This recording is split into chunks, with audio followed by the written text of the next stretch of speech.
around 6 AM in the morning 6 জন আসামি এখান থেকে পালিয়ে গেছে। এদের নাম একজন হচ্ছে নাজিম উদ্দিন, আন্ডার ট্রায়াল, ও কনভিক্ট ছিল না, আন্ডার ট্রায়াল। আব্দুল কাত্তাও under trial. Roshan Ali under trial. আর নারায়ণ চন্দ্র দত্ত আন্ডার ট্রায়াল। আর সুনীল দেববর্মা হচ্ছে ওনার লাইফ ইমপ্রিজনমেন্ট ছিল। ওরা কিভাবে পালিয়ে গেছে?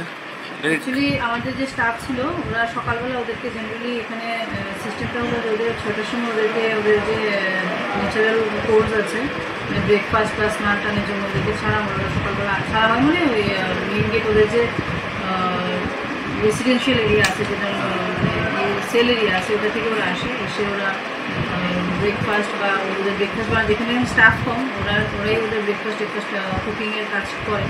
এই কাজের জন্য ওরা এসেছে। এসে হঠাৎ করে আমাদের যে গার্ড ছিল ওনার উপর অ্যাটাক করে ওনার হাত থেকে চাবি তালা নিয়ে তালা খুলে ওরা পালিয়ে যায়।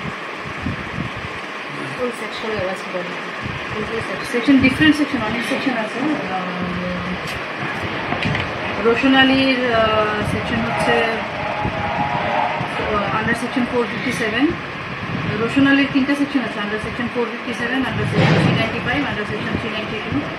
রহিম আলীর সেকশন আছে under section 331, under section 380। Abdul Kattar এখনও জাস্ট হয়েছে, এনডিপিএস কেসে ছিল। আর সুনীল দেববর্মা তো ছিল, লাইফ ইমপ্রিজনমেন্টের কনভিক্টই ছিল, আন্ডার সেকশন 364, 302 আর 201। আমরা এখন ইনভেস্টিগেশন করছি। আর কনসার্ন সমস্ত থানা, সমস্ত পুলিশ স্টেশনকে ইনফর্ম করে দেওয়া হয়েছে।